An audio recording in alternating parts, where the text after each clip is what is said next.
اللہ نے مجھے کس شان سے دنیا میں بھیجا ہے، اس شان کا بیان یہاں پر رسول اللہ صلی اللہ علیہ وسلم فرماتے ہیں۔ اور پھر دوسری روایت میں جو امام ترمذی کی ہے وہ فرماتے ہیں اللہ اصطفى من ولد ابراہیم اسماعیل واصطفى من ولد اسماعیل بنی کنانہ۔ یہاں پر اللہ تعالیٰ کہ رسول صلی اللہ علیہ وسلم کا بیان جو دوسری روایت جو امام ترمذی کے نزدیک ہے اس میں کیا ہے، یہاں پر جو پہلی روایت امام مسلم نے بیان فرمائی اس میں کیا ہے، اللہ تعالیٰ نے بنو کنانہ کا اولاد اسماعیل میں برگزیدہ فرمایا، چن لیا میرے نور کے منتقل کرنے کے لیے۔ تو دوسری روایت میں ہے کہ حضرت ابراہیم علیہ السلام کی اولاد میں اللہ تعالیٰ نے اسماعیل علیہ السلام کو چن لیا، اور اسماعیل علیہ السلام کی اولاد میں بنو کنانہ کو اللہ نے چن لیا۔ بنو کنانہ سے قریش کو اللہ نے چنا، اور قریش سے بنو ہاشم کو اللہ تعالیٰ نے چنا۔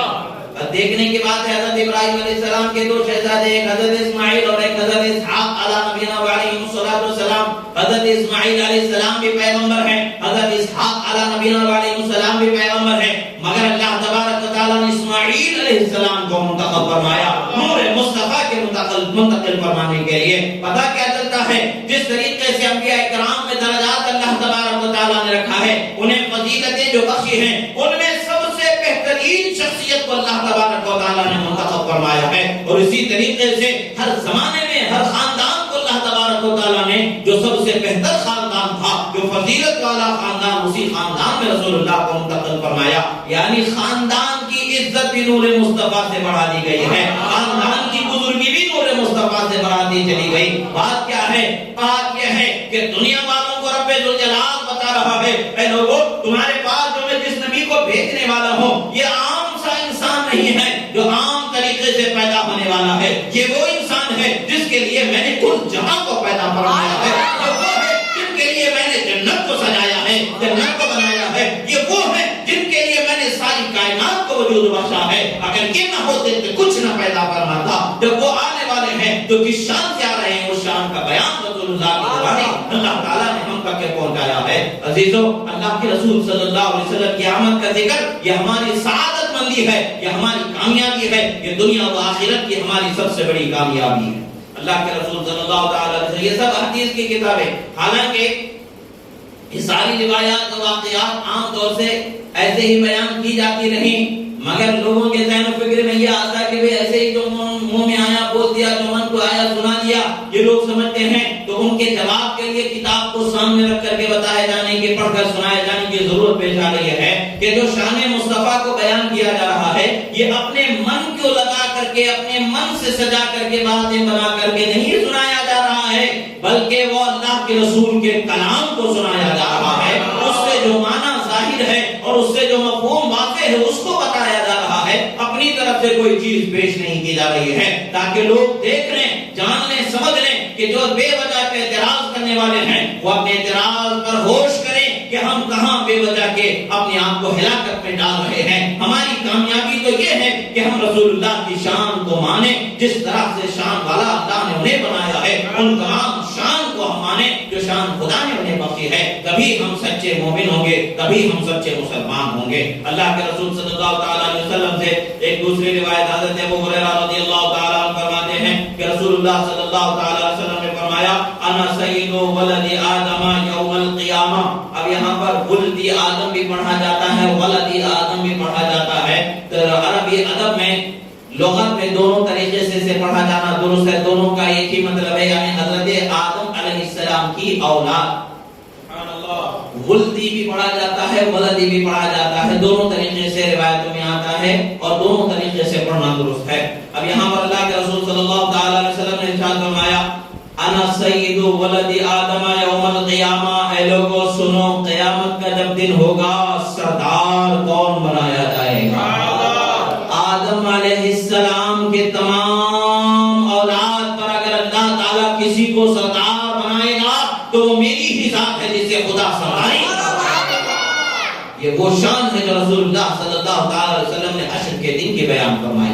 اب یہاں پر سوچیں کہ جو روایتوں کو لایا گیا وہ روایتیں سرکار کی آمد سے پہلے آنے دنیا میں تشریف لانے کی شان کو بتایا جا رہا ہے، اب پھر دنیا میں آنے کے مقام کو رسول اللہ صلی اللہ علیہ وسلم کی عظمت کو بتایا جا رہا ہے۔ ہے. نور مصطفیٰ کے لیے خاندانوں کا ذوات مبارکہ کا انتخاب اور انہیں برگزیدہ کیے جانے کا بیان کیا جا رہا ہے. اور اس کے بعد پھر لوگوں کو یہ بتایا جا رہا ہے ایسا نہیں ہے کہ پھر صرف میری شان پیدا ہونے سے پہلے ہوتی رہی, پیدا ہونے کے بعد ہو گئی بس ختم نہیں, بلکہ دنیا کو جب سے بنایا ہے تب سے میری شان ہے. دنیا کو فنا کر کے پھر قائم فرمائے گا, میدان حشر ہوگا وہاں بھی میری شان خدا بتایا جا رہا ہے. ہر جگہ خدا نے میری شان کو ظاہر فرمایا ہے, میری عظمت کو اجاگر فرمایا ہے. چاہے وہ دنیا میں آنے کا مرحلہ ہو, چاہے وہ دنیا میں جانے کا مرحلہ ہو, دنیا سے جانے کا مرحلہ ہو, یا حشر میں اٹھائے جانے کا مسئلہ ہو, یا حشر کے دن چاند سے غریبوں کو گناہگاروں کو بخشانے کا مرحلہ ہو, ہر جگہ پر رسول اللہ کی شان کو اللہ تعالیٰ نے اجاگر فرمایا. اللہ کے رسول صلی اللہ تعالیٰ علیہ وسلم سے یہ حدیث مبارکہ پھر اور اس کے آگے فرماتی ہے, بھی مسلم شریف کی حدیث ہے, وَأَوَّلُ مَنْ, اور پھر اللہ کے وَأَوَّلُ شَافِعٍ وَمُشَفَّعٍ فرماتے ہیں اللہ کے رسول صلی اللہ تعالیٰ علیہ وسلم کہ سنو اے لوگو, اللہ تعالیٰ مجھے سید اولاد آدم قیامت کے دن میں سید اولاد آدم رہوں گا, یعنی قیامت کے دن سوائے سرداری مصطفیٰ کے کوئی اور سرداری نہیں ہوگی. میدان حشر میں کوئی سردار نہیں ہوگا سوائے مصطفیٰ پیارے صلی اللہ علیہ وسلم کے سردار کی. آپ سردار ہوں گے, آپ کے سوا کوئی سردار نہیں ہوگا. رب تو رب ہے, ان کا بھی رب ہے, ہمارا بھی رب ہے, وہ خالق ہے, وہ معبود ہے, وہ احد ہے, لم یلد ہے ولم یولد ہے, وہ رب لم یزل ہے, وہ ایسی شان والا ہے کہ اس کی شان کو اس کے پیغمبر کے سوا کوئی کیا حق ادا کرے بیان کر لے گا. رسول اللہ صلی اللہ تعالیٰ علیہ وسلم کو سرداری بخشے گا. پھر فرماتے ہیں میں ہی وہی شخص ہوں جو سب سے پہلے قبر سے اٹھایا جاؤں گا, جو سب سے پہلے قبر سے اٹھایا جاؤں گا تو میں ہی ہوں. رسول اللہ صلی اللہ علیہ وسلم یہ بھی بیان فرما رہے, آنے کا بھی بیان فرما رہے ہیں, اٹھائے جانے کا بھی بیان فرما رہے ہیں. اور اللہ کے پیغمبروں کا طریقہ ہے یہ بیان ہوتا رہا, سلام علیہ یوم ولدت و یوم اموت و یوم ابعث حیا. حضرت عیسیٰ علیہ نبینا علیہ السلام بیان فرماتے ہیں جس دن مجھ پر سلامتی ہو اللہ کی, اور جس دن میں پیدا ہوا اس دن پر اللہ کی سلامتی, جس دن میں دنیا سے اٹھایا جاؤں گا اس دن پر اللہ کی سلامتی, اور پھر جب قیامت میں مجھے اٹھایا جائے گا اس دن پر اللہ کی سلامتی ہے. یعنی انبیاء کا دنیا میں آنا بھی سلامتی ہے, دنیا سے جانا بھی سلامتی ہے, حشر میں اٹھایا جانا بھی سلامتی ہے. سلامتی ہی سلامتی اللہ نے ہمیں عطا فرمایا. اللہ اکبر, نعرہ رسالت, یا رسول اللہ, سرکار کی آمد, مرحبا. اور پھر رسول اللہ صلی اللہ علیہ وسلم فرماتے ہیں سب سے پہلے میں ہی لوگوں کی شفاعت کرنے والا ہوں, اور سب سے پہلے میری ہی شفاعت کو قبول کیا جائے گا. لوگوں کو کب سے بتایا جا رہا ہے, آدم علیہ السلام کے زمانے سے لے کر کے حشر کے میدان کی حالتوں تک کے رسول اللہ نے اپنی شان کو بیان فرما دی. اب بتائیں تو صحیح کہ کیا سرکار کی شان, میلاد, آپ کی آمد اور آپ کی بعثت اور آپ کے اٹھائے جانے کا یہ سب بیان ہے, یہ بیان کرنا اگر شرک و بدعت ہو جائے تو پھر دین کس کا نام؟ دین تو یہی ہے کہ شان مصطفیٰ کو بیان کیا جائے, دین تو یہی ہے کہ مصطفیٰ کی شریعت پر قائم رہے, دین تو یہی ہے کہ مصطفیٰ کا جو راستہ ہے وہی دین ہے, اسی پر ہمیں چلنا ہے. جب دین والے نبی کو ہی نہیں بتائیں گے ہم لوگوں کو تو لوگ دین کو کیسے پہچانیں گے؟ نبی کو تو بتانا پڑے گا کہ یہ دین جس کا ہے وہ شان والا نبی کیسا خدا نے بنایا, اس نبی کی خدا نے کیسی عظمت عطا فرمائی, وہ بتائیں گے. نہیں تو پھر کیا بتائیں گے؟ ان کے باپ دادا کی شان بتائیں گے, جو ٹرین میں چلتے ہوئے بیت الخلا میں گر کے جن کی موت ہو گئی ان کا بتائیں گے, ان کا ذکر کریں گے. ہم تو ان کا ذکر کرتے ہیں جن کے لیے جنت کو سجایا گیا, ہم تو ان کا ذکر کرتے ہیں جن کے لیے کائنات کو بنایا گیا, ہم تو ان کا ذکر کرتے ہیں جو کل قیامت کے دن اللہ کی بارگاہ میں سجدے کی اجازت ہوگی تو ذات مصطفیٰ کو اجازت ہوگی, وہ سجدہ ریز ہو جائیں گے. اللہ تبارک و تعالیٰ فرمائے گا ارفع راسک سل تعطا واشفع تشفع, فرمایا جائے گا اے میرے حبیب اپنے سر کو سجدے سے اٹھا لو, مانگو عطا کیا جائے گا, پوچھو دیا جائے گا, شفاعت کرو قبول کی جائے گی. اسی کی طرف اشارہ فرما رہے, قبر سے حشر کے میدان میں سب سے پہلے اٹھنے والا میں, سب سے پہلے گنہگاروں کی شفاعت کرنے والا میں, سب سے پہلے میری ہی شفاعت کو قبول کیا جائے گا. یہ تو حدیث سے ہے. یہ بیان کرو. بیان کرنے کے، اس حدیث کو بیان کرنے کی کبھی ہمت نہیں ہوتی، اس لیے کہ شفاعت کرنے والے نبی کو جب بندہ جانے گا تو بندہ یہی کہے گا یا رسول اللہ انظر حالنا یا حبیب اللہ اسمع قالنا اننی فی بحر ہم مغرق قضیتی سہل لنا اشکالنا. یا رسول اللہ نظر کرم کیجئے میرے حال دار پر، میں گناہوں کے دلدل میں، گناہوں کے سمندر میں گر رہا ہوں، پھنسا ہوا ہوں، خدا را مجھے پکڑیے، کنارے لگا دیجئے، مجھے اس دلدل سے بچا لیجئے، اس گناہگاری کے سمندر سے مجھے بچا لیجئے. جب یہ کہا جاتا ہے تو یہ شرک ہے. شرک ہے تب رسول اللہ شفاعت کیسے کر رہے ہیں؟ رسول اللہ لوگوں کے گناہوں کی بخشش کیسے دلا رہے ہیں؟ یہی تو وہ بات ہے. یا رسول اللہ میری شفاعت کیجئے، یا رسول اللہ انظر حالنا جو کہا جا رہا ہے، اے اللہ کے رسول میری شفاعت فرمائیے، اپنی دعاؤں کے ذریعے میری مدد فرمائیے، اپنی حمایت کے ذریعے میری مدد فرمائیے. جو شان خدا نے آپ کو بخشی ہے اس شان کا ایک قطرہ مجھے عطا فرما دیجئے، ایک حصہ مجھے عطا فرما دیجئے، مجھے گناہوں کے دلدل سے بچا دیجئے. اگر قیامت کے دن رسول اللہ صلی اللہ تعالی علیہ وسلم شفاعت نہیں کریں گے تو پھر ہم گناہگاروں کا کیا حال ہوگا؟ کون ہے ہمارا پرسان حال؟ مگر ہر عاشق نبی کو جان لینا چاہیے، ہر لا الہ الا اللہ محمد الرسول اللہ کہنے والے کو جان لینا چاہیے. اس نے جو محمد الرسول اللہ کا کلمہ پڑھا ہے وہ محمد ایسی ہستی ہے کہ کل قیامت کے دن جب اللہ تعالیٰ کی بارگاہ میں گناہوں سے ہم پریشان حال ہوں گے، اس وقت پر اگر کوئی صدا اٹھے گی، ہماری بخشش کے لیے کوئی دعا کے ہاتھ اٹھائے جائیں گے تو وہ ذات مصطفیٰ ہی کے ہاتھ اٹھائے جائیں گے، ہی کے ہاتھ اٹھیں گے. وہی کہیں گے پروردگار میرا امتی ہے، بخش دے رحم فرما، پروردگار میرا امتی ہے، میرا کلمہ پڑھنے والا ہے، اس پر رحم فرما. تو وہ دعا کرنے والی ذات محمد عربی صلی اللہ علیہ وسلم کی ذات. نعرہ تکبیر، اللہ اکبر، نعرہ تکبیر، اللہ اکبر، نعرہ رسالت، سرکار کی آمد. دوسری حدیث حضرت انس رضی اللہ تعالی عنہ سے فرماتے ہیں رسول اللہ صلی اللہ تعالی علیہ وسلم نے ارشاد فرمایا انا اکثر الانبیاء تبعا یوم القیامہ وانا اول من یقع باب الجنہ. فرماتے سنو اے لوگوں، تمام انبیاء میں سب سے زیادہ جس کی امت ہوگی، جس کے طریقے پر لوگ چلنے والے ہوں گے، جس کی بات کو لوگ سب سے زیادہ ماننے والے ہوں گے، وہ میں ہی رہوں گا. میری امت تمام انبیاء میں سب سے زیادہ ہوگی اور میری اطاعت کرنے والی میری امت تمام انبیاء میں سب سے زیادہ ہوگی. رسول اللہ صلی اللہ علیہ وسلم اپنی شان بھی بیان فرما رہے ہیں اور ان کے امتی کی بھی شان بیان فرما رہے ہیں. کیوں کہ شان والے کے ساتھ کوئی ہو جاتا ہے تو اس کی بھی شان ہو جاتی ہے. روشنی میں اگر کوئی کالی چیز بھی آ جاتی ہے تو اس روشنی کا اثر اس پر بھی آ جاتا ہے. اگر ہم گناہوں کی وجہ سے کوئی حیثیت نہیں رکھتے ہیں، ایک سیاہ دھبے کی مانند ہیں، مگر روشنی اس پر اثر کر دیتی ہے، تو یہی حال ہے کہ ہم رسول اللہ کے دامن کو پکڑے ہوں گے تو کل قیامت میں رسول اللہ کے متبعین میں ہمارا ان کے ساتھ اللہ تعالیٰ ہمارا حشر فرما دے گا. اور پھر فرما دے اور میں ہی وہ شخص ہوں گا جو سب سے پہلے جنت کے دروازے کو ٹھکٹھکانے والا ہوگا. دروازے کو جو کھولا جائے گا، جنت کے دروازے کی جو کڑی ہے وہ ہلانے والا کون؟ رسول اللہ کی ذات ہے. جنت کے دروازے کو ٹھوکنے والا کون؟ یعنی کھولنے کے لیے جس کے لیے کھولا جائے گا وہ رسول اللہ صلی اللہ علیہ وسلم ہی کی ذات ہے. رسول اللہ صلی اللہ تعالی علیہ وسلم نے اس کا بھی بیان فرمایا. اور پھر فرماتے یہ بھی امام مسلم کی حدیث ہے.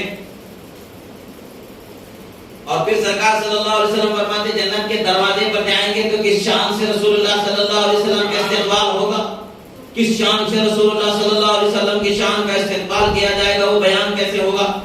وعنہ یعنی حضرت انس بن مالک رضی اللہ تعالی عنہ سے یہ روایت ہے. فرماتے قال رسول اللہ صلی اللہ علیہ وسلم آتی باب الجنہ یوم القیامت فاستفتح فیقول القادر من اتى فاقول محمد فیقول بک امرت اللہ افتح لأحد قبلک. فرماتے ہیں اللہ کے رسول صلی اللہ علیہ وسلم فرماتے جب قیامت کے دن میں جنت کے دروازے پر پہنچایا جاؤں گا، میں جنت کے دروازے پر پہنچوں گا، جب میں جنت کے دروازے پر دستک دوں گا تو جنت کے دروازے پر دستک دی جائے گی. جب میں دستک دوں گا تو سوال جو جنت کے دروازے کا محافظ ہوگا، جو پہرے دار ہوگا، وہ سوال کرے گا کون ہے؟ میں کہوں گا کہ میں محمد الرسول اللہ تشریف فرما۔ وہ جنت کا جو دروازے کا پہرے دار ہوگا وہ کہے گا اللہ اکبر، کس قدر رسول اللہ صلی اللہ علیہ وسلم نے اپنی شان کو بیان فرمایا ہے جو خدا نے انہیں بخشی ہے۔ فرماتے ہیں وہ کہے گا اے اللہ کے رسول، آپ ہی کے لیے مجھے حکم دیا گیا ہے کہ آپ کے سوا کسی پر میں جنت کا دروازہ آپ سے پہلے ہرگز نہ کھولوں۔ اگر یہ جنت کا دروازہ سب سے پہلے کسی پر کھلے گا تو آپ ہی پر کھولا جائے گا۔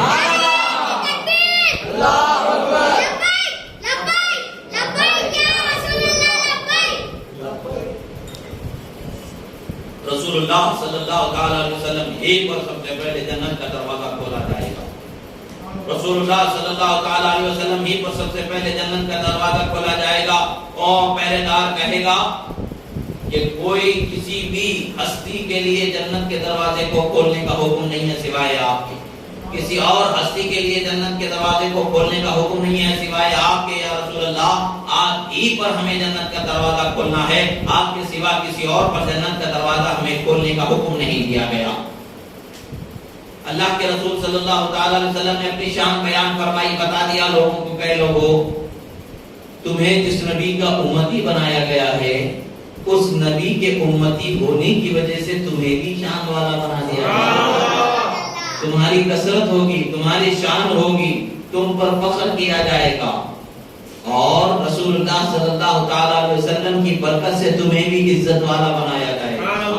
پھر رسول اللہ صلی اللہ تعالی علیہ وسلم فرماتے ہیں، اور ایک اور روایت سرکار نے جو فرمایا کہ تمام انبیاء میں سب سے زیادہ میری اتباع کرنے والے لوگ ہوں گے، یعنی میری امت سب سے بڑی،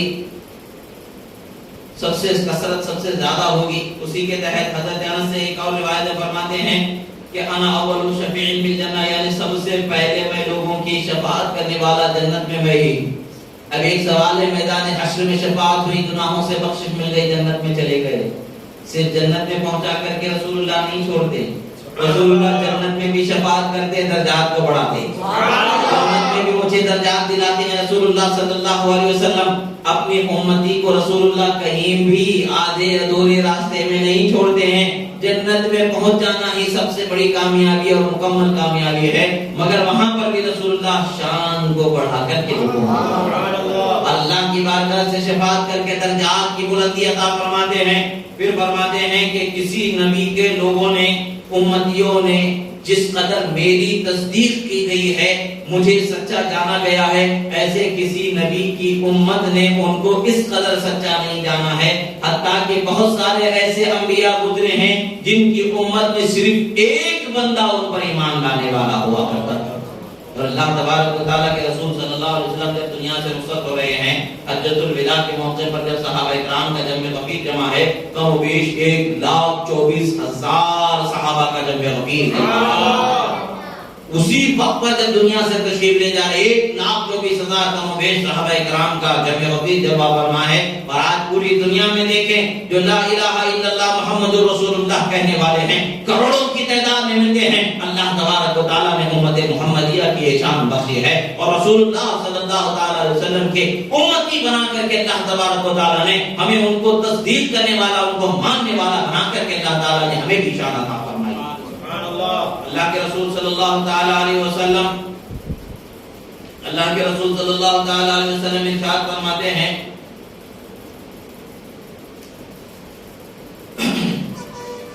جو اللہ تبارک و تعالیٰ نے مجھے شان بخشی ہے، وہ شان کیسی شان ہے؟ اللہ تبارک و تعالیٰ نے جو رسول اللہ صلی اللہ تعالی علیہ وسلم کو شان بخشی ہے، اس کے متعلق سے ایک اور حدیث مبارکہ ہے۔ حضرت ابو ہریرہ رضی اللہ تعالیٰ عنہ فرماتے ہیں ان رسول اللہ صلی اللہ تعالی علیہ وسلم قال فضلت علی الانبیاء، اللہ تبارک و تعالیٰ نے مجھے انبیاء کرام پر 6 چیزوں سے فضیلت عطا فرمائی ہے۔ 6 چیزیں مجھے اللہ نے ایسی بخشی ہیں کہ جن کی وجہ سے میں ان پر فضیلت والا ہو گیا، بلکہ یہ 6 چیزیں ہی ہیں، اس کے علاوہ نہیں ہے، ایسا بھی نہیں ہے۔ یہ تو صرف ایک اندازے کے طور پر بتا دیا گیا ہے، ایک مثال کے طور پر بتا دیا گیا ہے۔ معدود کا بیان کر دینا حصر پر دلالت نہیں کرتا ہے، اور اس سے زیادہ کا ہونا بھی امکان ہوتا ہے۔ اب پوری تو جوامع الکلم، اللہ نے مجھے جوامع الکلم عطا فرمایا ہے، ونصرت بالرعب، اللہ تبارک و تعالیٰ نے میرے میرے روب کو اس قدر بخشا ہے کہ میل ہا میل کی دوری سے میرے آنے کا روب دشمن پر پڑ جاتا ہے. یہ اللہ تعالیٰ نے مجھے بخشا ہے. اور اللہ تبارک و تعالیٰ نے میرے لیے مال غنیمت کو جائز رکھا ہے. اور میرے لیے اللہ تبارک و تعالیٰ نے تمام زمین کو پاکیزہ بنایا ہے. جہاں چاہوں میں نماز اللہ کی ادا کر سکتا ہوں. اور اللہ تبارک و تعالیٰ نے مجھے تمام مخلوق کی طرف رسول بنا کر کے بھیجا. تمام لوگوں کی طرف اللہ تعالیٰ نے مجھے نبی بنا کر کے رسول بنا کر کے بھیجا.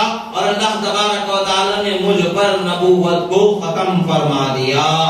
اب میرے بعد کوئی نبی پیدا نہیں ہوگا.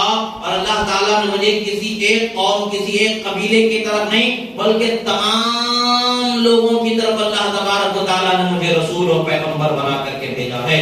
اللہ کے رسول صلی اللہ تعالیٰ علیہ وسلم یعنی اور انبیاء اکرام جو ہوا کرتے تھے ان کو اللہ تبارک و تعالیٰ کسی خاص قوم کی طرف نبی بنا کر کے بھیجا کرتا تھا یا کسی اور علاقے کی طرف نبی بنا کر کے بھیجا کرتا تھا. مگر اللہ کے رسول صلی اللہ تعالیٰ علیہ وسلم کو اللہ تبارک و تعالیٰ نے تمام لوگوں کی طرف نبی بنا کر کے بھیجا ہے. اللہ کے رسول صلی اللہ تعالیٰ علیہ وسلم کی شان یہ ہے کہ پھر آپ پر اللہ تبارک و تعالیٰ نے نبوت کے دروازے کو بند فرما دیا ہے. اب اور کوئی نبی پیدا نہیں کیا جائے گا. اللہ کے رسول صلی اللہ تعالیٰ علیہ وسلم آخری نبی بنائے گئے ہیں. ان کو اللہ تبارک و تعالیٰ نے آخری نبی بنا دیا. اب نبوت ان پر ختم ہو گئی. کوئی نبی ان کے بعد آنے والا نہیں ہے. ایک چیز یہاں پر ذہن میں رکھیں. اگر کوئی بندہ یہ کہے معاذ اللہ سرکار معاذ اللہ کہ مجھے پتا نہیں تھا کہ ہمارے نبی آخری نبی ہیں تو یہ کہنے پر ہی وہ کافر ہو جائے گا, اسلام سے نکل جائے گا. اس لیے کہ یہ ایسا عقیدہ ہے کہ جس میں کوئی خفا نہیں ہے. پوری دنیا جانتی ہے, ہر مسلمان جانتا ہے کہ ہمارے نبی کو اللہ نے آخری نبی بنایا ہے. آپ کے بعد کوئی نبی پیدا نہیں کیا جائے گا. معاذ اللہ اب اگر کوئی آ کر کے کہتا ہے میں اللہ کا نبی ہوں تو معاذ اللہ صدبار معاذ اللہ ایسے وقت سے ہمیں اللہ بچائے. کسی بھی حالت میں اس کی تصدیق نہیں کی جا سکتی ہے, اس کو نبی نہیں مانا جا سکتا ہے. اس لیے کہ وہ یقیناً قطعاً بلا شبہ بے شک جھوٹا ہوگا اور جھوٹا ہی ہے. اس لیے کہ اللہ نے ہمارے نبی کو آخری نبی بنا دیا, اب کوئی نبی نہیں ہے. یہی وجہ ہے کہ غلام احمد قادیانی کو جس نے نبوت کا دعویٰ کیا تھا, جس نے اپنے آپ کو نبی بتایا تھا, ہم اسے کافر جانتے ہیں, مردود جانتے ہیں, مرتد جانتے ہیں. اس کو ہم کسی بھی صورت میں نہ اس کو نہ اس کے ماننے والوں کو کسی بھی صورت میں مسلمان نہیں جان سکتے ہیں. اسلام سے ان کا کوئی علاقہ کوئی تعلق نہیں ہے. وہ جہنمی ہیں, ہمیشہ ہمیشہ کے لیے جہنم میں جلنے والے ہیں. ان کو ہم یہ کہیں کہ بھئی شاید نہیں معلوم ہوگا, ایسا معلوم نہ ہونے سے بھی اپنے آپ کو نہیں بچایا جا سکتا ہے. یہ ایسا معلوم عقیدہ ہے, ایسا کھلا عقیدہ ہے کہ جس میں بال کی نوک کے برابر بھی خفا اور چھپا ہوا ڈھکا چھپا ہونا نہیں ہے, بلکہ روز روشن سے زیادہ روشن مسئلہ ہے کہ نبی کو آخری نبی ہمارے اللہ تعالیٰ نے بنایا. اب ان کے بعد کوئی نبی پیدا نہیں ہو سکتا. قیامت سے پہلے بہت سارے لوگ آئیں گے جو نبوت کا دعویٰ کریں گے, مگر کسی کی نبوت کو مومن ماننے والے ہوں گے ہرگز ہرگز نہیں مانا جائے گا. اس لیے کہ ہمارے ہی نبی کو آخری نبی بنایا گیا ہے. یہ عقیدہ حق کو بھی ذہن نشین کر لینا چاہیے. اس لیے کہ ابھی بہت سارے پیسوں کے زور پر, لالچ ڈالر کے اور دوسرے زور پر لوگوں کے ایمان و عقیدے کو برباد کرنے کی کوشش کی جا رہی ہے. یورپ کی سرزمین پر, امریکہ اور دوسرے علاقوں کی سرزمین پر اس معاملے کو بہت زیادہ رواج دیا جا رہا ہے, بڑھانے کی کوشش کی جا رہی ہے. یعنی اس کے مرتد جو اتباع ہیں قادیانی کے, وہ اس چیز کو بڑھانے کی کوشش کر رہے معاذ اللہ, اور خود کو مسلمان بتانے کی کوشش کر رہے معاذ اللہ. وہ کوئی شخص مسلمان ہو ہی نہیں سکتا جو ہمارے نبی کو آخری نبی نہ مانے. ہمارے نبی کو آخری نبی ماننا ہی اسلام والا کہلانا ہے. اگر کوئی اس کو نہ مانے تو وہ 1000 نماز پڑھنے والا ہوگا, وہ 1000 روزہ رکھنے والا ہوگا, وہ 1000 قرآن کی تلاوت کرنے والا ہوگا, وہ مومن مسلمان نہیں ہو سکتا. وہ کافر ہی رہنے والا ہے, وہ کافر ہی ہوگا. اس عقیدے کو ذہن نشین رکھ لیں. اللہ کے رسول صلی اللہ تعالیٰ علیہ وسلم نے ارشاد فرمایا ہے کہ اللہ تعالیٰ نے مجھے تمام لوگوں کی طرف نبی بنا کر کے بھیجا, اور مجھے اللہ تبارک و تعالیٰ نے تمام لوگوں کی طرف نبی بنا کر کے بھیجا, اور مجھے آخری نبی بنا کر کے بھیجا. اب میرے بعد کوئی نبی نہیں ہوگا. حضرت عباس رضی اللہ تعالیٰ عنہ سے روایت ہے انه جاء الى النبي صلى الله عليه وسلم فكأنه سمع شيئا فقام النبي على المنبر فقال من انا فقالوا انت رسول الله. رسول اللہ صلی اللہ تعالی علیہ وسلم تک کہ کوئی بات پہنچی. رسول اللہ صلی اللہ تعالی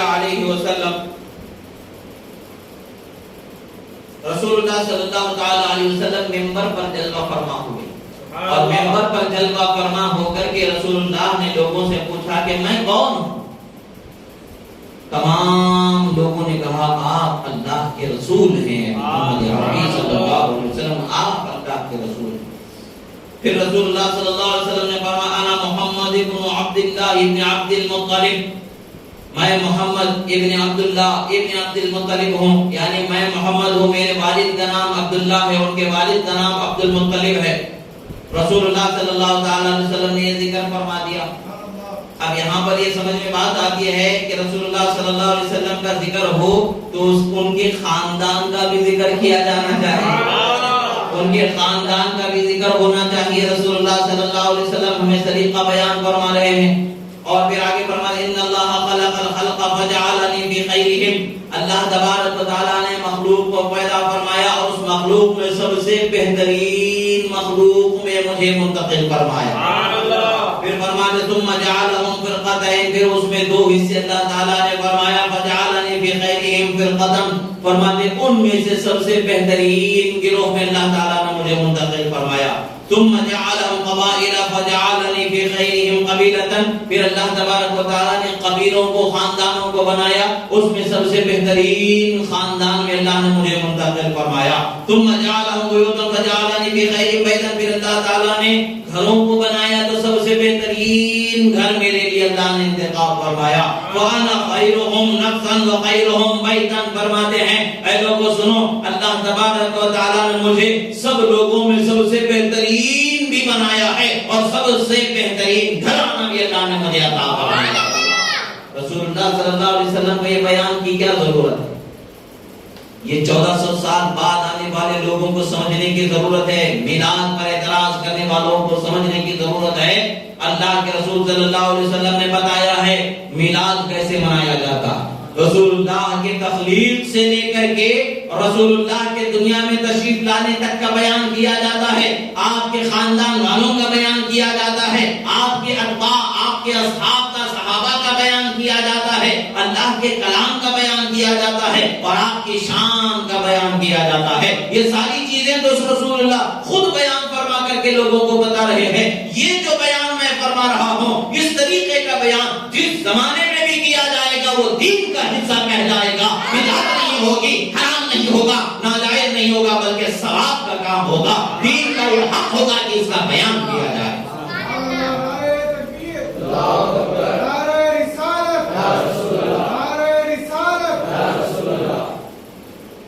پھر اس حدیث مبارکہ کو ترمذی شریف میں روایت کیا گیا. یہ صحاح ستہ ہی سے حدیثیں ہیں، کہیں اور سے لا کر کے نہیں بیان کر رہے. اللہ کے رسول صلی اللہ تعالی علیہ وسلم سے ایک روایت ہے، حضرت ابو ہریرہ رضی اللہ تعالی عنہ سے روایت ہے، آپ فرماتے ہیں قالوا یا رسول اللہ متى وجبت لك النبوة قال وآدم بین الروح والجسد. فرماتے ہیں صحابہ کرام نے عرض کیا یا رسول اللہ آپ کب نبی بنائے گئے؟ آج ایک جماعت ہے جو گلی گلی گھومتی ہے، وہ کہتے ہیں کہ نبی صلی اللہ علیہ وسلم 40 سال کی عمر ہونے کے بعد نبی بنائے گئے. ارے اس وقت پر تو اعلان نبوت فرمایا رسول اللہ نے. نبی تو وہ دنیا میں آنے سے پہلے ہی بنائے گئے ہیں، دنیا میں آنے کے بعد بھی نبی ہیں، دنیا میں آنے سے پہلے بھی نبی ہیں. اللہ کے رسول صلی اللہ علیہ وسلم سے صحابہ نے سوال کیا. اب یہاں ایک چھوٹا سا مسئلہ، کیا صحابہ کو یہ سوال کی ضرورت کیوں تھی؟ گویا کہ صحابہ بھی نور ایمانی سے دیکھ رہے تھے کہ قیامت سے پہلے، قیامت کے قریب 1400 سال بعد کچھ ایسے بھی لوگ آئیں گے جو یہ کہیں گے کہ 40 سال بعد نبی بنائے گئے. اس کے لیے 1400 سال پہلے سوال کر کے 1400 سال بعد کا جواب دیا جا رہا. 1400 سال بعد جو اعتراض کرنے والوں کا اعتراض ہے، جو بے بنیاد ان کا عقیدہ ہے، اس کو بتایا جا رہا ہے تم عقل کے اندھے ہو، فکر کے تم بے پہرے ہو، تمہیں کوئی سلیقہ کوئی تمیز نہیں ہے۔ اگر تمہیں سلیقہ و تمیز ہوتی تو یہ جملے نہ نکلتے، بلکہ تم صحابہ کے ایمان و عقیدے کو دیکھتے۔ وہی ایمان والے حقیقت میں ہیں، ان کے ایمان سے ہم نے ایمان کیسے ہوتا ہے سیکھنا ہے، عقیدہ کیا ہوتا ہے ان کے عقیدے سے ہمیں سیکھنا ہے، ہم سے وہ نہیں، ان سے ہم ہیں۔ 1400 سال پہلے حضرت ابو ہریرہ نے فرمایا کہ صحابہ حاضر ہوئے، عرض کیے یا رسول اللہ آپ کب اللہ کے نبی بنائے گئے، کب سے آپ اللہ کے نبی ہیں؟ اللہ کے رسول صلی اللہ علیہ وسلم ارشاد فرماتے ہیں اللہ کی بارگاہ میں اس وقت پر بھی نبی تھا جب آدم علیہ السلام کے جسم مبارک میں روح کو نہیں ڈالا گیا۔ نعرہ تکبیر، نعرہ رسالت، نعرہ رسالت۔ اور اللہ کے رسول صلی اللہ تعالی علیہ وسلم نے بتایا، یہ بتاؤ کہ اللہ کے رسول سچے کہ یہ 1400 سال بعد والے گلی گلی گھومنے والے، گھر والوں کا حق مارنے والے، بیوی بچوں کا حق نہیں ادا کرنے والے کالے کلوٹے، ان کی بات سنی جائے گی یا نور والے نبی کی بات سنی جائے گی، قرآن والے نبی کی بات سنی جائے گی، شفاعت والے نبی کی بات سنی جائے گی، حوض کوثر کے مالک نبی کی بات سنی جائے گی، جن کے لیے جنت کا دروازہ سب سے پہلے کھولا جائے گا ان کی بات سنی جائے گی کہ ان کی بات سنی جائے گی؟ ان کی کیا حقیقت ہے، کیا حیثیت ہے کہ ان کا سنا جائے گا؟ ہم تو دین رسول اللہ کا ہے، ہم نے کلمہ رسول اللہ کا پڑھا ہے، ان کا کلمہ نہیں پڑھا کہ ان کی بات کو مان لیں۔ ہم نے لا الہ الا اللہ محمد رسول اللہ کہا ہے اور ہم نے خدا کی بات کو ماننا ہے، رسول اللہ کے فرمان کو ماننا ہے۔ اللہ نے فرمایا وما آتاکم الرسول فخذوہ، اور تمہارے نبی تمہیں جو دے دیں اس بات کو مان لو، جو حکم دے دیں اسے ماننے والے ہو جاؤ۔ تو رسول اللہ نے کہا کہ میں آدم علیہ السلام کے جسم میں روح ڈالے جانے سے پہلے سے نبی ہوں، تو ہم کہتے ہیں آمنا و صدقنا، ہم اس پر ایمان رکھتے ہیں یا رسول اللہ، ہم اس کی تصدیق کرتے ہیں یا رسول اللہ۔ ہم یہ نہیں کہیں گے کہ 40 سال بعد نبی بنائے گئے، وہ تو اعلان نبوت ہے، قرآن کی پہلی آیت اترنے کا وقت ہے۔ ہم تو نبی کو اس وقت سے نبی جانتے ہیں جس وقت سے نبی نے خود ہمیں اپنا نبی ہونے کا بیان فرمایا۔ یہ ہماری بات تھوڑی ہے، یہ تو رسول اللہ کی بات ہے، یہ تو سرور عالم کی بات ہے، رحمت عالم کی بات ہے۔ رحمت عالم صلی اللہ تعالی علیہ وسلم نے فرمایا، یہ حدیث کہاں ہے؟ صحاح ستہ کی مشہور کتابوں میں ترمذی شریف کی ہے، ترمذی شریف سے حدیث ہے۔ صحاح ستہ کا ڈنکا پیٹنے والوں، یہ سب کہاں تمہاری نگاہوں سے اوجھل ہو گیا؟ پتہ یہ چلتا ہے کہ تم اپنی مرضی کی کوئی چیز ڈھونڈتے، ہم اپنی مرضی کی نہیں ڈھونڈتے، ہم رسول اللہ کی شان جو ان کی زبان سے ہے اسی کو ہم ڈھونڈتے ہیں۔ ہماری مرضی کی کیا حیثیت ہے؟ ہم تو اپنا جینا مرنا خواہش مرضی سب رسول اللہ کے حکم پر رکھنے والے ہیں، وہ کہہ دیں تو اسی پر چلنے والے ہیں۔ رسول اللہ صلی اللہ تعالی علیہ وسلم دوسری حدیث میں حضرت عباد بن ساریہ رضی اللہ تعالیٰ فرماتے ہیں کہ رسول اللہ صلی اللہ علیہ وسلم سے روایت ہے کہ انی عبد اللہ مکتوب خاتم النبیین، فرماتے سنو کہ میں اللہ کا نبی ہوں اور اللہ تبارک و تعالی نے مجھے آخری نبی بنایا ہے۔ یعنی اللہ تبارک و تعالیٰ کا میں بندہ ہوں اور اللہ کے نزدیک میرا مقام کیسے لکھا گیا؟ انی عند اللہ مکتوب خاتم النبیین، یعنی اللہ نے لوح محفوظ پر میری شان کو لکھ دیا، میں اللہ کا بندہ اور آخری نبی ہوں، میرے بعد کوئی نبی نہیں پیدا ہوگا۔ یہ ہمارا ایسا عقیدہ ہے کہ ہمارے جسم کا ایک ایک ٹکڑا کاٹ دیا جائے، ایک ایک عضو کاٹ دیا جائے، ہر عضو کے جدا کرنے کے بعد یہ ہم سے کہا جائے گا کہ نبی کے بعد کوئی نبی ہونا مان لو، تو خدا کی قسم ہم 1000 دفعہ اپنے جسم کے 1000 ٹکڑے کرانا گوارا کریں گے، مگر نبی کے علاوہ، آپ کے علاوہ کسی اور کو آخری نبی آپ کو ہم نے مانا ہے، آپ کے بعد پھر کسی نبی پیدا ہونے کو ہم ہرگز نہیں ماننے والے۔ رسول اللہ صلی اللہ علیہ وسلم ہی کو ہم آخری نبی ماننے والے ہیں، آپ کے بعد کوئی اور نبی پیدا ہی نہیں ہوگا۔ ہمیں 1000 مرتبہ مارا جائے، 1000 مرتبہ کاٹا جائے، 1000 مرتبہ ہمیں زندگی مل جائے اور 1000 مرتبہ موت نصیب ہو جائے، کٹنا مرنا نصیب ہو جائے، تب بھی ہمارا یہ عقیدہ ہوگا، ہم رسول اللہ کو آخری نبی مانتے ہیں، آخری نبی مانتے ہیں، آخری نبی مانتے ہیں۔ نعرہ تکبیر، اللہ اکبر، نعرہ تکبیر، اللہ اکبر، اللہ کے رسول صلی اللہ علیہ وسلم فرماتے پھر آگے فرماتے وَإِنْ آدَمَ لَمُنْجَدِلٌ فِي دِينَتِهِ وَسَأُخْبِرُكُمْ بِأَوَّلِ أَمْرِ دعوة إبراهيم وبشارة عيسى ورؤيا أمي التي رأت حين وضعتني. اور پھر فرماتے ہیں سنیں یہ حدیث کہاں سے ہے؟ امام ابن سنہ نے اس کو روایت فرمایا شرح السنہ میں یہ روایت ہے اور مشکات شریف میں اس حدیث کو ذکر کیا گیا ہے. حدیث مبارکہ کیا ہے؟ رسول اللہ صلی اللہ تعالی علیہ وسلم فرماتے ہیں کہ میں اللہ کی بارگاہ میں لوح محفوظ پر میری شان ایسی لکھی گئی ہے کہ میں آخری نبی ہوں. یعنی اللہ کا اٹل فیصلہ ہے اور یہ وہ فیصلہ ہے جو بدلنے والا نہیں ہے. یہ اٹل فیصلہ ہے اللہ تبارک و تعالی کا. میں آخری نبی بنایا گیا اور سنو میں نبی کب سے ہوں؟ رسول اللہ صلی اللہ علیہ وسلم فرماتے ہیں میں نبی کب سے ہوں؟ رسول اللہ فرماتے ہیں جب حضرت آدم علیہ السلام کے جسم مبارک میں ابھی روح کو بھی نہیں ڈالا گیا تھا, ابھی ان کی تخلیق بھی مکمل نہیں ہوئی تھی, اس وقت سے میں نبی ہوں. اور پھر فرماتے ہیں کہ سنو میں تمہیں میری شان بتاتا ہوں. میرا معاملہ کیا ہے؟ سنو میں حضرت ابراہیم علیہ السلام کی دعا ہوں جو انہوں نے کعبۃ اللہ کو بنانے کے بعد فرمائی تھی.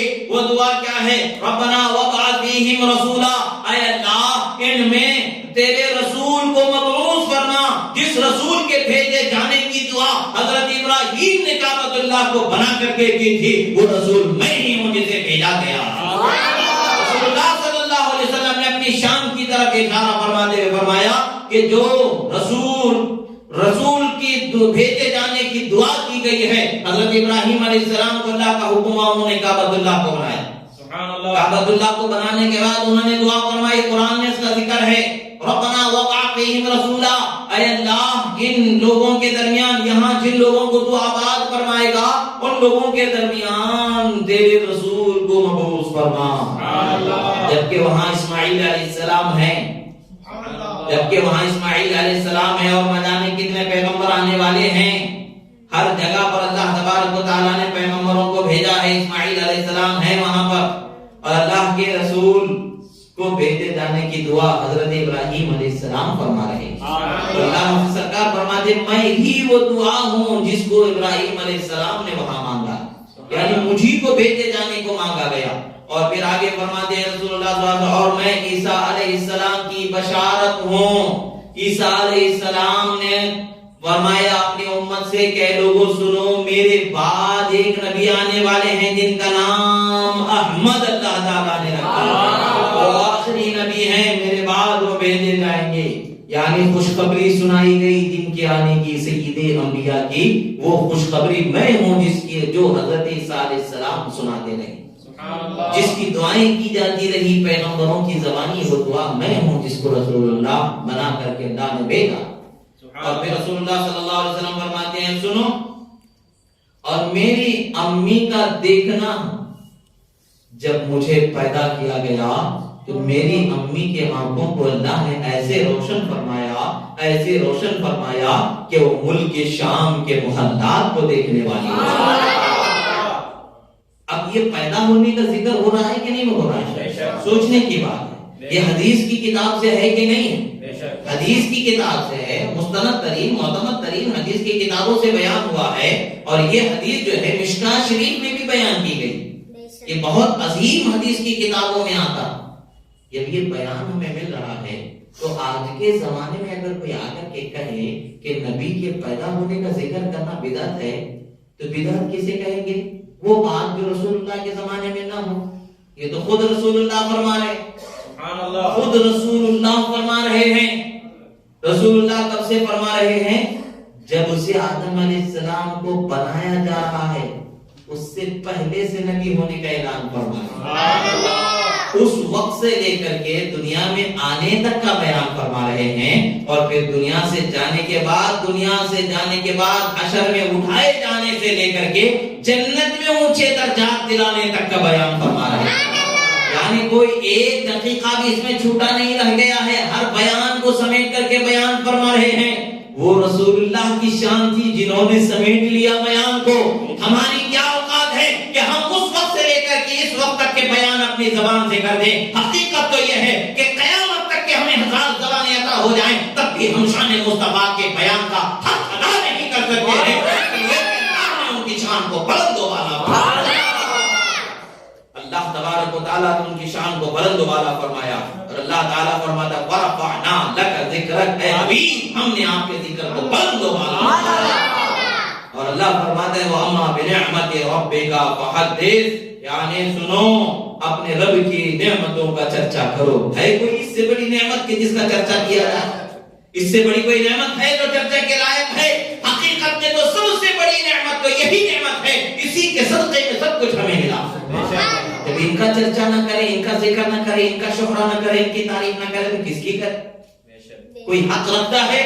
نہیں، یہی وہ حق رکھتے ہیں، اور ان کی تعریف ان کے رب کی تعریف ہے، ان کی ثنا ان کے رب کی ثنا ہے، اس لیے کہ ان کی شان جو ہے ان کے رب کی عطا کرنے سے ہے۔ اور نبی ہمارے اس قدر شان والے ہیں تو اس نبی کو پیدا کرنے والا رب کیسی شان والا ہوگا، ان کا خالق کیسی شان والا ہوگا۔ اسی لیے ہم کہتے ہیں وہ یکتا ہے، وہ اکیلا ہے، اس کا کوئی شریک نہیں ہے، اس کے سوا کوئی معبود نہیں ہے، وہی عبادت کے لائق ہے، ہم اسی کی عبادت کرتے ہیں، اسی کو معبود جانتے ہیں۔ اللہ کے رسول صلی اللہ تعالی علیہ وسلم کی شان کو بیان کرنا یہ خود اللہ اور اس کے رسول کی سنت ہے، ہم اس پر عمل کرتے ہیں، یہ بدعت نہیں ہے، یہ نیا طریقہ نہیں ہے، یہ حرام نہیں ہے، بلکہ یہ عین دین اسلام ہے، دین اسلام کا سب سے عظیم حصہ ہے جس کا بیان کرنا ہم پر لازم و ضروری ہے۔ ہم اپنی قوم کو کیسے بتائیں کہ ہمارے نبی کیسے تھے، ہم اپنی قوم کو کیسے سکھائیں ہمارے نبی کیسے تھے، ہم اپنی قوم کو کیسے بتائیں نبی کی شان کیسے تھی، کیسی شان سے ان کی زندگی دنیا کی گزری، ہم کیسے بتائیں گے؟ بدعت اور حرمت کا فتویٰ لگانے والوں ذرا اپنے گھروں میں جھانک کر کے دیکھو کہ کیسے کیسی خباثتیں تم نے اپنے گھروں میں پال رکھی۔ کبھی تو بدعت اور شرک کا فتویٰ لگانے والے وہ ممالک گزرے، اس کے بڑے بڑے علم و ہنر کے ٹھیکیدار گزرے، جو کسینوں کو کھولنا ان کے لیے جائز رہ گیا، بیٹھ کر کے پتے کھیلنا، تاش کھیلنا ان کے لیے جائز رہ گیا، معاذ اللہ۔ نبی کا ذکر کرنا حرام ہو گیا، ڈوب مرنے کا وقت ہے، شرم سے پانی پانی ہو کے مر جانے کا وقت۔ آخر کس لیے یہ زندگی ہے؟ یہ زندگی دی گئی ہے تو ذکر مصطفیٰ کے لیے، شان مصطفیٰ کے لیے دی گئی۔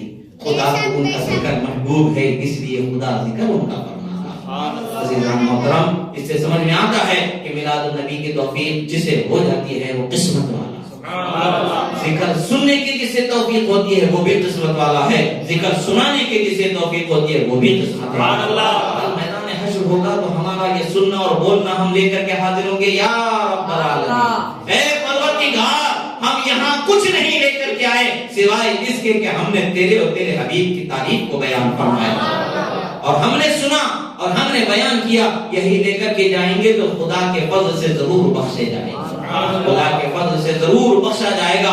عزیزو، اپنی آخرت کی فکر کریں، قبر کی فکر کریں، حشر کی فکر کریں۔ ہمیں حشر میں کام آنے والا کون ہے؟ یہ گلی گلی بھاگنے والا، چندے لگانے والا نہیں ہے۔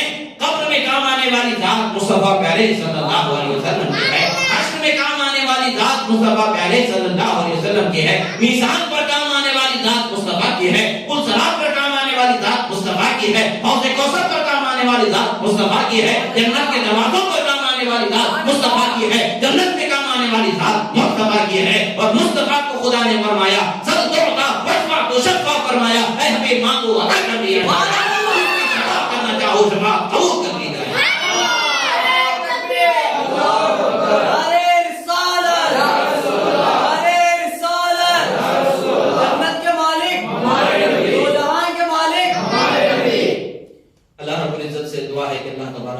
جو کہا گیا سنا گیا، کہنے میں سننے میں جو غلطی ہوئی اسے معاف فرمائے، جو صحیح و درست کہا گیا اسے قبول فرمائے، جو حق بیان ہوا اسے ہمارے سینوں میں محفوظ فرمائے۔ پروردگار جنہوں نے سنا انہیں توفیق ہدایت عطا فرما، انہیں بھی عمل کی توفیق عطا فرما، انہیں بھی عمل کی توفیق عطا فرما۔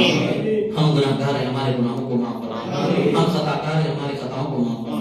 پروردگار دنیا میں جہاں کہیں بھی ظلم ہو رہا ہے ظالموں کو نیست و نابود فرما، مظلوم مسلمانوں کی مدد فرما، بیواؤں یتیموں بے سہاروں کے سہارے مہیا فرما، پروردگار ہماری حفاظت فرما، ہماری مدد فرما، ہماری جان مال عزت آبرو دین کی حفاظت فرما، پروردگار ہمیں اور ہماری آنے والی نسلوں کو قیامت تک کے صحیح العقیدہ مسلمان بنا کر زندگی فرما، دنیا سے جب جانا ہو تو ایمان کے ساتھ جانا نصیب فرما۔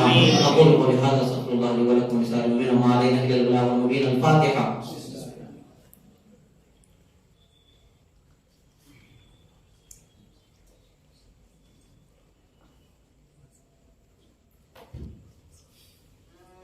قال الله تعالى في شأن حبيبنا الله وملائكته يصلون على النبي يا أيها الذين آمنوا صلوا عليه وسلموا تسليما